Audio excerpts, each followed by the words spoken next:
If you're listening this, you're probably pretty confused. I know I was.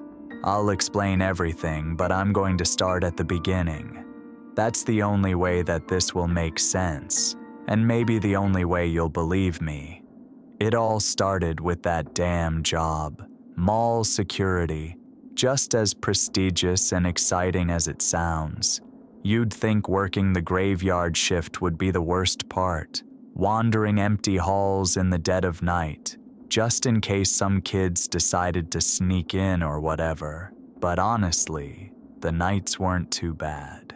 No, it was the day shifts that were the worst. Kids running around screaming, filming videos in the middle of the walking paths, spilling food and drinks everywhere. Sometimes I felt like a janitor with a plastic badge. Hell, maybe I was. So at the end of the day, the night shifts were my preference, and I took them as often as I could. Wandering in the dark, surrounded by empty storefronts, was a little eerie. I won't deny that fact, but once you got used to it, it could be peaceful. I'd just listen to something on my phone and do my rounds. Nobody ever tried to break in or anything, and hell, why would they? The only problem I ever had was once when a group of teenagers tried to hide out and spend the night there. They were at the food court where there's some small playground equipment for young children, and I found them hiding in the slide. They weren't exactly being sneaky, so I heard them from a mile away. Think I gave them quite a scare, but it was nothing compared to the way their parents chewed them out. I miss times like that, where everything went wrong was with the basement. I know how glamorous I make it sound, but the nights got real boring once the novelty wore off. So I started exploring. It started out small, just poking my head into the booths along the center of the walkways, checking out their stuff. It was remarkably easy to lift products, and some of them may have even been worth the effort. But of course I never did. Once I knew the inventory of all the tiny rip-off booths, there wasn't much more to see that I couldn't find during the day. Just halls and closed storefronts. I started poking my head into whatever doors I could find, but they were all broom closets, storage, employee bathrooms, until the basement. The doorway to the basement was a little out of the way, which is why it took me so long to find it. It was down one of the dead-end hallways between a Forever 21 and some long-closed, vacant storefront. Usually I just peered down the hallway and moved on, but one day I was bored enough to go check out that empty store and I saw it. In the back, between some old mannequins, was a door. Heavy steel, painted an old, pale yellow. I whipped out my keyring and got to trying the lock. I had a key to every door in the place, so it took a while, but I finally found the right one.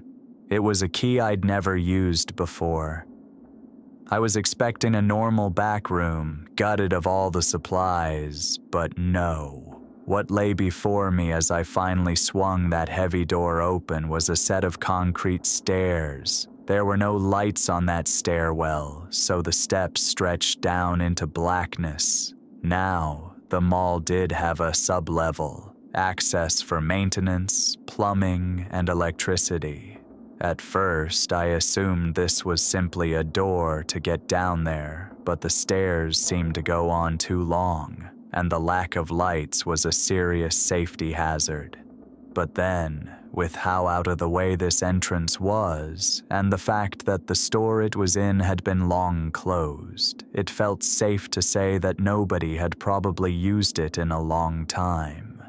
I shone my light down the stairs, and they seemed endless. Definitely deeper than I would have expected. Was there a basement to the mall this whole time? Why? Extra storage? But I had never seen anybody use it. Whatever it was, it seemed likely that it had been abandoned. I stepped back. The stretching darkness was making me anxious, and I had to complete my rounds. The mannequins nearly made me jump out of my skin. They hadn't moved or anything, but I had forgotten they were there, standing like guards barring the door from entry. I closed the door and locked it, deciding to come back some other time. Instead, I finished my rounds and went home. I lived in a small apartment by myself, nothing particularly nice, but it was my own space, and I loved it. Took good care of it too. God, I miss that place. What I would do to spend just one more night there, in my own bed. But as I lay there that night, all I thought of was the stairwell. Staring down into the darkness, unable to gauge anything of what might be down there. It was unresponsive, like a brick wall. I knew I had to go down and see for myself.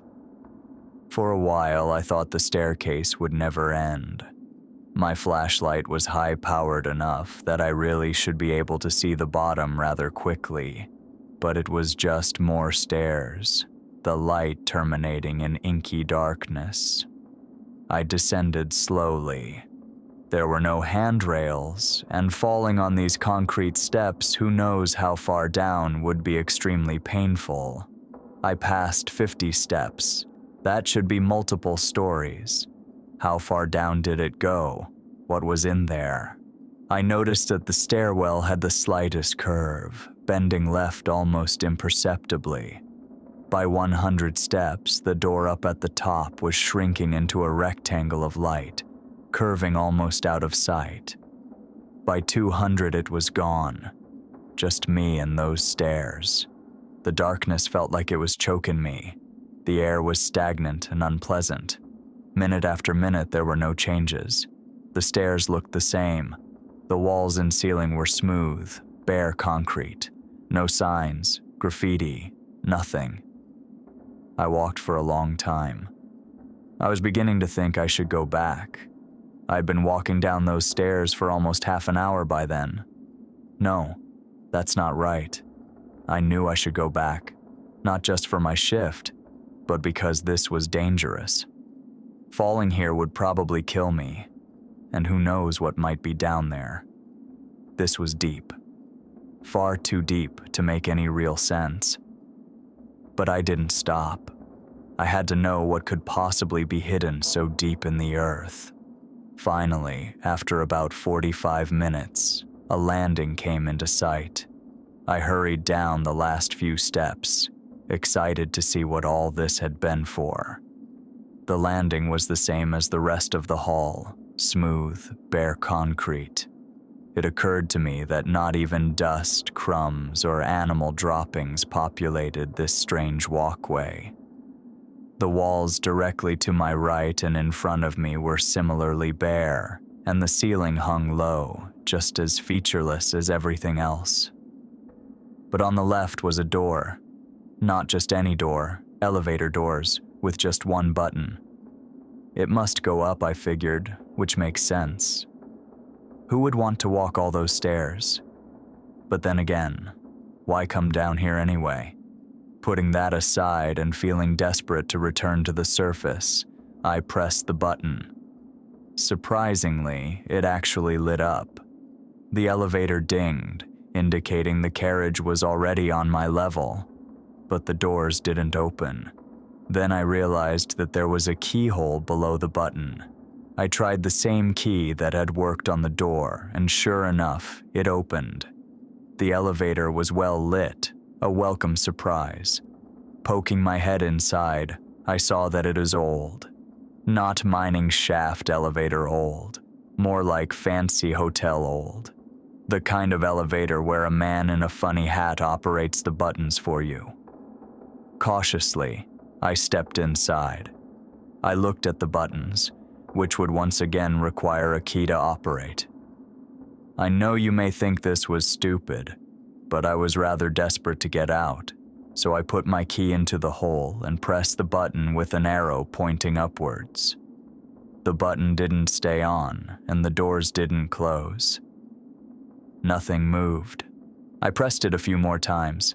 Then I realized it. This was the top floor. The elevator only went down. I ran back up the stairs, throwing caution aside in a moment of panic. Down? Further down. This was insane. Nuclear bunker levels of deep. Maybe that's what it was, I thought, slowing as I ran out of breath and began to cramp. Yeah, probably just an old bunker. That would make sense.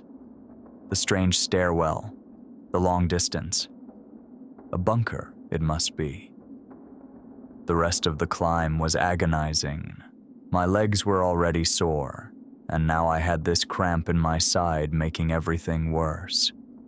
It took a long time to get to the top, but when I did that, Mannequin was still doing its duty, keeping me from being stuck down there forever.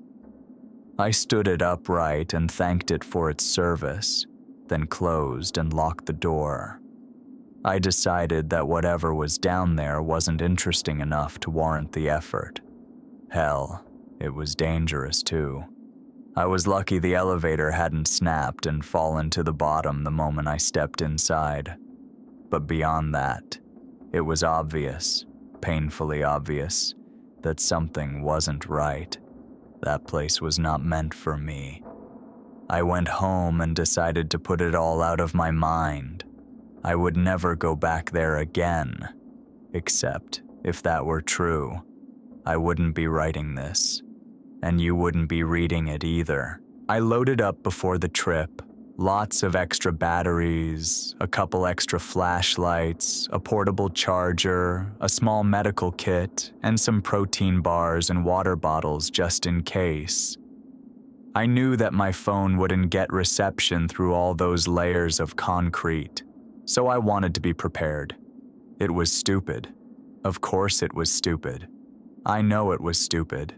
I knew it then too. And I'm sorry. It's kind of ridiculous for me to apologize to you given the circumstances, but I do feel the need to. I'm so sorry. I went back to the doorway. I descended the stairs, now with confidence and renewed vigor. It's funny how much easier it is when you know there's a bottom, right? So I made my way down. A while later, I got to that elevator again. It was waiting for me, old and regal. I inserted the key and climbed inside. Then I turned the internal key and hesitated. A wave of doubt so strong it made me nauseous. Maybe some small part of me knew, but maybe it's just hindsight. I pressed the button. The elevator jolted and groaned as it began to descend. At first, I was worried it would be a nerve-wracking ride of groans and potential snaps, but it smoothed out before long. I was anxious, but very excited. I never knew I had this adventurous, urban explorer tendency. I couldn't wait to see what this old relic hid, so I stood in the cab with bated breath, and waited more. After 15 minutes of that slow descent, I started to wonder if it would ever reach the bottom. Was it even moving? I knew I had felt the motion at first, but it had been so long by now that I was no longer sure if I had simply adjusted or if it had stopped altogether. There was no light for the floor, no indication of any kind to tell what the elevator was doing. It was then that I realized there was no emergency button either. Nothing to call for help if I did get stuck. Just an arrow up and an arrow down. That scared me. I felt panic begin to grip me, but managed to calm myself down. It was another 30 minutes before I finally caved. It was getting late, and if I didn't turn back now, I would be there until morning. I reached out and pressed the up arrow, and nothing happened. I pressed it again and again, but the thing didn't respond. At this point, panic took me.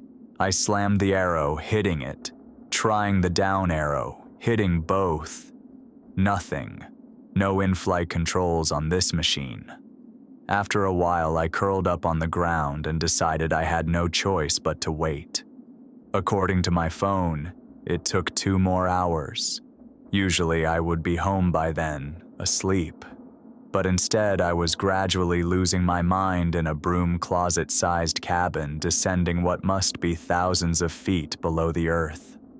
How much rock was above us?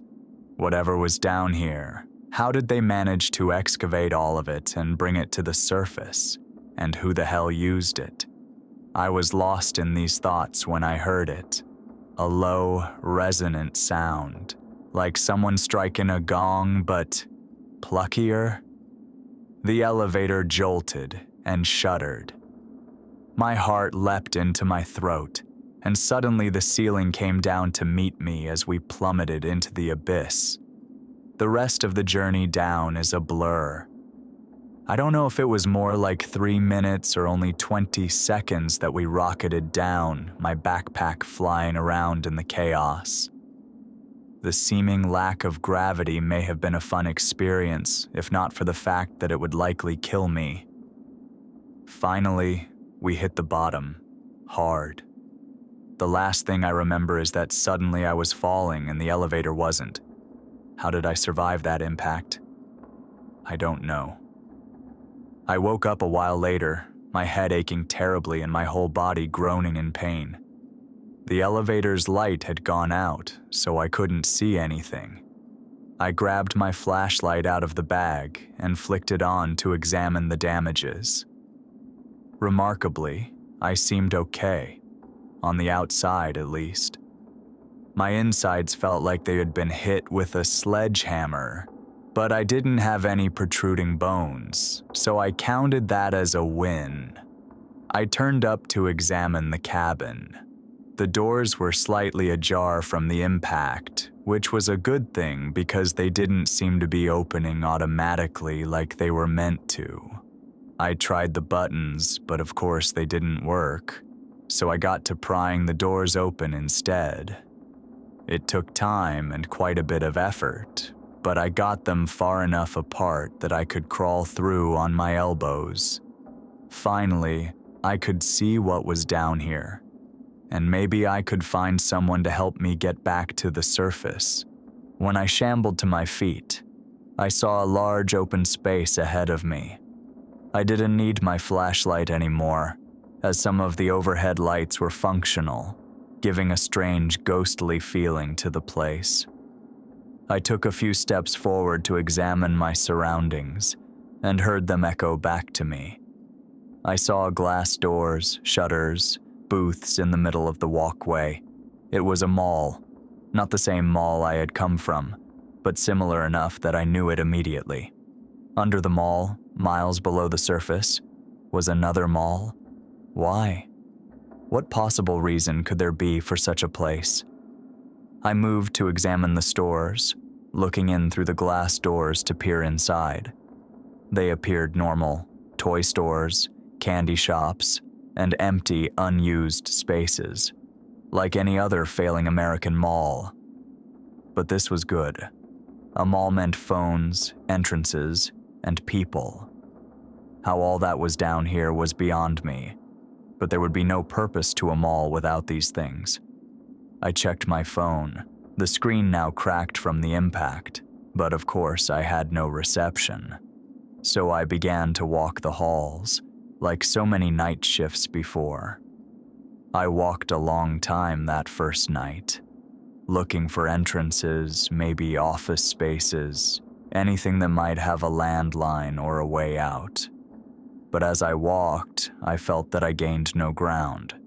The space didn't repeat, per se, but it seemed endless. There were no entrances. Hell, there weren't even windows. Some places had power and lights. Others were pitch black, forcing me to use my flashlight to get through. I decided to check out a few of the stores, see if there was an office space in the back or something. I was ready to smash my way in too. So what if I set off an alarm? All the better if someone heard me. But my keys actually worked. In fact, I could open the door to any store I liked. I could open every door in the entire place. But how? That should have been impossible. Some of these keys were totally new. I figured that maybe the locks were more for looks, opening when any key was used. But no, they all rejected the other similar keys on my ring. Each place had its own key, and it would accept no others. I didn't find any phones. Finally, I gave in and went to look for somewhere to sleep for the night. I stumbled across a food court next to a Dick's Sporting Goods. I caught the scent of something other than acrid, stagnant air. Walking over to the food stalls in the area, I saw that they were still stocked. Food in the containers, some even kept warm. It made no sense to me, but I wasn't going to argue. I was hungry, and a few protein bars only gets you so far. I went for some Chinese food. I hadn't had Panda Express in a while. Lo mein noodles and orange chicken. It wasn't bad. It wasn't good either. When I finished up, I went to see what I could figure out for a sleeping arrangement. I decided to push some tables together and sleep out in the open. After all, being found in the morning was the best result.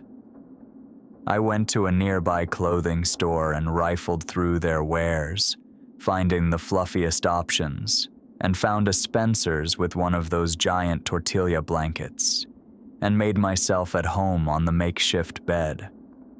It wasn't comfortable, of course, but it worked for me. After a long time, I finally fell asleep. When I woke up, I had no idea what time it was. Nothing had changed. The lights were still intermittently turned on, and everything was dim. I looked around, but there were no signs of life. I called out into the hallways around me. "Hello? Is anyone there?" I checked my phone. It was 3 p.m. Had I slept that long? Or did that fall do me worse than I had thought? I wasn't sure. Either way, nobody had shown up. I spent a while back at my fort brainstorming. Then I heard something. A quiet slapping noise, bare feet on the tile, so quiet I could barely make it out. It stopped as soon as it started. "Hello?" I called again. Across the court from me, 2 more tentative slaps. Someone was butting closer.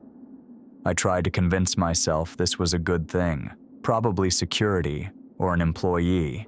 But then, why were they barefoot?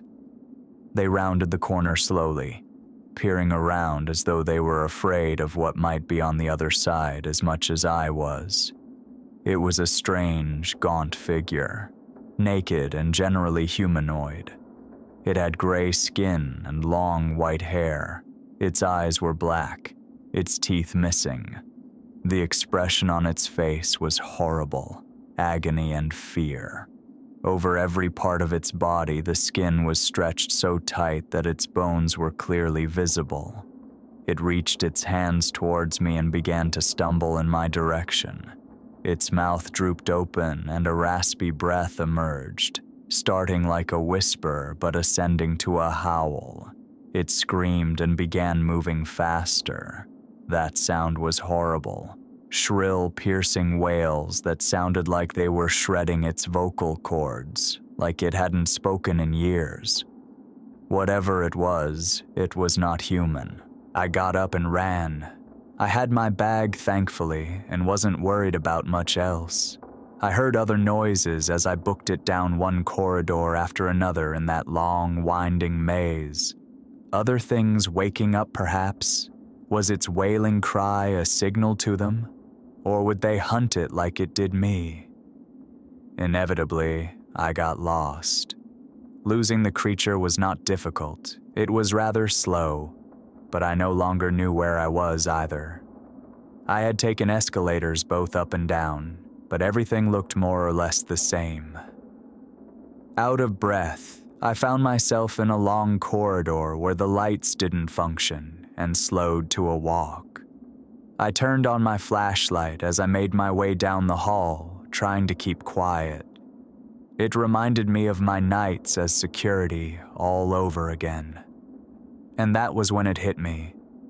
Security. There should be a security office somewhere that would have cameras, typically pointed at the main entrances and exits, not to mention multiple methods of contacting personnel. I had an idea of how to find it too. The place was massive, but that didn't mean it was impossible.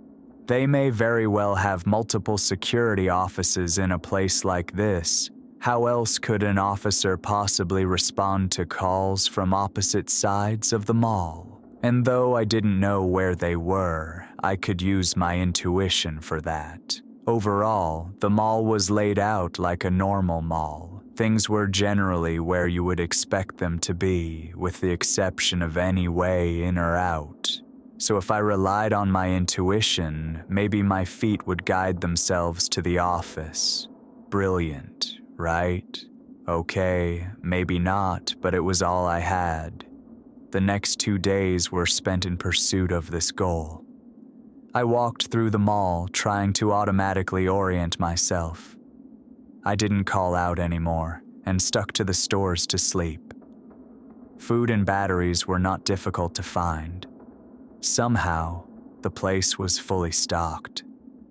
Realistically, this place had everything I needed to live. Bathrooms were easy enough to find as well, meaning water and a place to relieve myself. I stayed in the lit areas whenever I could, avoiding the dark even if it meant losing track of that gut feeling I was chasing. Something about those dead zones unnerved me. Finally, I stumbled across something, signs of life. I was quietly rummaging through a food court when I noticed something odd. Someone had beaten me to it. Of course, there was plenty left, but someone had been there, or something. Trash was left by one of the freezers, showing that the culprit had been in the mood for a refrigerated sub.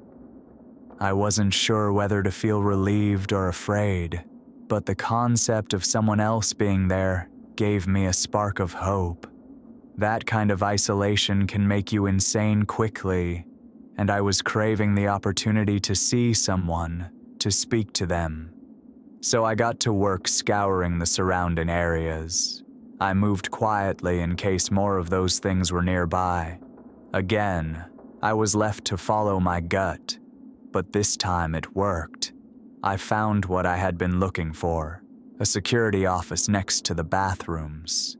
The door was left ajar. Excited, I went to open it, finding that the desk inside was covered in piles of paper and one of the microphones they used to make announcements. The place had been renovated, like a room of sorts. String lights on the ceiling, blankets piled on the chair, extra clothes even. Whoever had been in the area was probably staying here.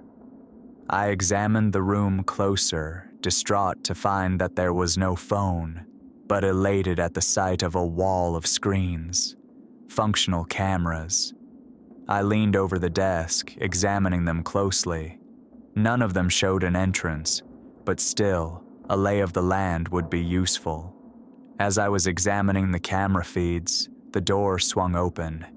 It was a man, with brown hair and glasses, that looked like me. No, not just looked like me. He was me, exactly. The face I had seen in the mirror every day, suddenly looking at me with a similar expression of shock that I was sure I was making.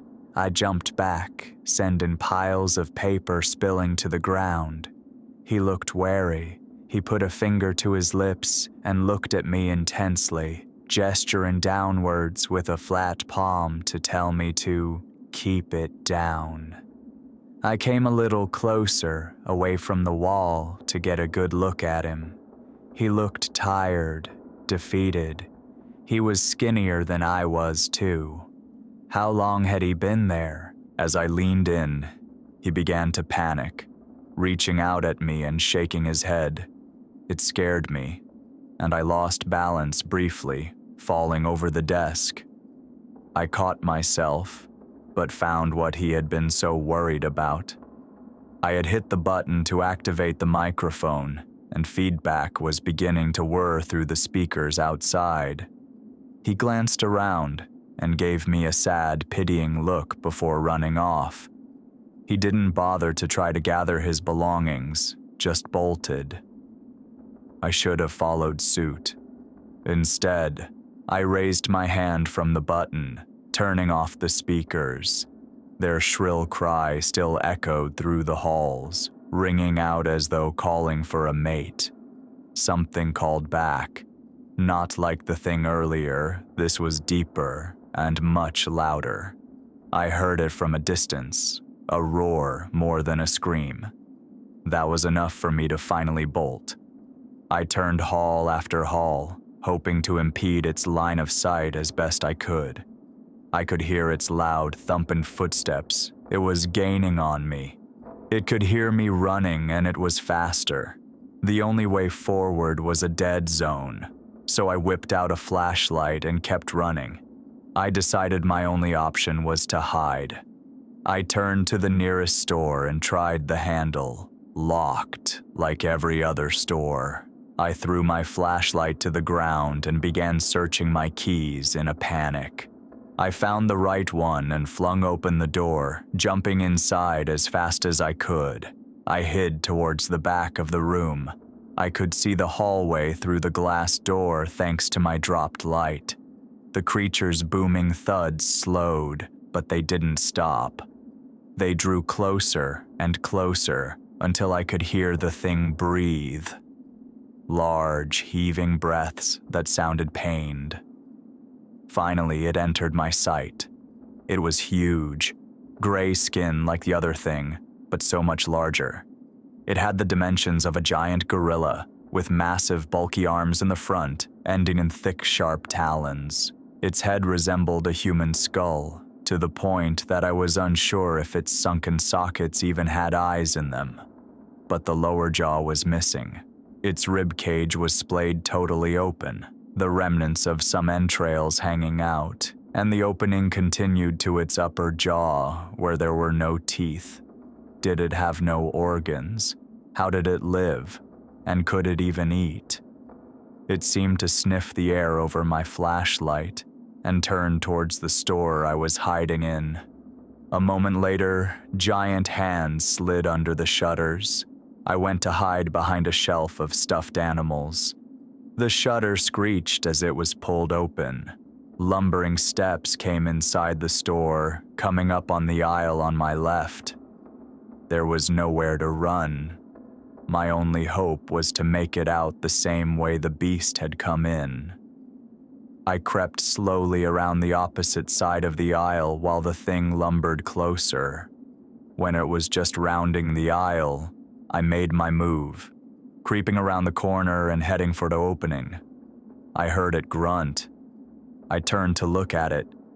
It had seen me. I ran. It was on top of me in an instant, its hand pinning me to the wall so hard the tile cracked. It slammed me into it a few more times for good measure. Then, it held me up and went for the killing blow. Its long, sharp fingers pierced my abdomen and I screamed. I had never felt pain quite like that before. The world grew fuzzy and distant as it threw me to the ground. It wasn't long before I blacked out completely. I awoke in agony. I knew I should be dead, yet I wasn't. I felt incredibly sick, and I was completely unable to see. The air smelled dank and atrocious, like meat and rot. I touched my stomach and found a horrible hole had been torn into my gut. It was bleeding profusely, far more blood than was safe to lose. My left arm hurt terribly too, and wouldn't respond right when I tried to move it. Badly broken, as it turned out. I fumbled for my bag, trying to find a flashlight with just one arm. Finally, I did, and I pulled it out and turned it on. Nothing could have possibly prepared me for the sight that awaited me. It was a long, seemingly endless hall, smooth concrete like that staircase. But all along the ground, lining either side of the hall, were bodies. almost human, with facial features all too familiar. They stretched into the distance, so many of them that I couldn't count them. They turned to look at me with long hair and sunken eyes. They were rotting, melting into the ground, and becoming part of the walls around them, totally unable to move or act, but not dead.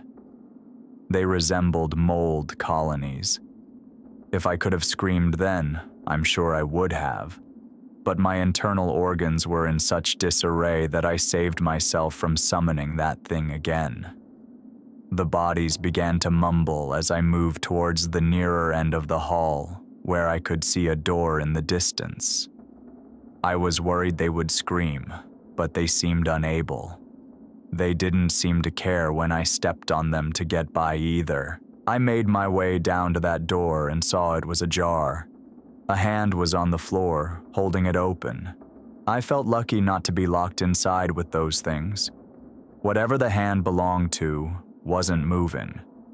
Opening the door cautiously, I saw what it was. A mannequin, the same one I had used so long ago. I stepped outside and recognized the old abandoned store from the original mall, though all the lights were out. I turned back towards that thing's nest and recognized the pale yellow door as well. I shambled outside into the surrounding darkness. It was the same as ever here, just repeating endless stores. Slowly, carefully, I managed to escape. Those next couple of weeks were hard. I was silent, but every now and then I would have to hide to avoid the smaller zombie-like things slumping around. My wounds began to heal themselves, though that took quite a bit longer. At the time, I thought it was a sort of miracle. I see it now for the cruel joke it is. I made it out of that thing's hunting grounds before too long, and wandered aimlessly. I tried going in one direction for as long as possible, hoping that there had to be an end if I went far enough. There wasn't. Whatever this thing is, I think it truly goes on forever. Finally, I came across another security office where I found a note. This note, well, maybe not this exact note. I honestly don't remember. But I found this note, describing everything I've just been through, as I'm sure it will for you. I hope that this was enough to convince you. Whatever is happening here, it's not just the mall repeating. It's us too. I put off writing this note for a long time. It must have been multiple decades by now. My body hardly ages, but I still look different in the mirror. I've tried to end it all more than once, but it doesn't work. Trust me, it just hurts. The other versions of us I come across are the same. Hopeless and defeated. We don't make good company. I think you already know what I'm going to tell you next. Those things that prowl the halls, the bodies behind that door, even the giant beast. I think it's all us. We spend enough time here and go mad enough, and that's what we become. I don't want that, but what can I do? There is no eternal rest for us. Are we cursed, perhaps? What did we do to deserve such a fate? My only hope is that things aren't set in stone. I hope that this letter is at least a little bit different from the one I read, or the one you'll probably write. That would mean it's possible to change things. With enough of us, maybe someday one of them will figure something out. As for me, that doorway calls me again. Somehow, I know how to find it. Intuition, I guess. I wonder if maybe the giant beast isn't making a nest there. Maybe it's guarding it, keeping it quiet and dark. A pale imitation of death. If I go there, maybe I can find some instance of peace. Wait out the eons in quiet oblivion. I hope you can change things, that you can avoid the fate I have. But if not,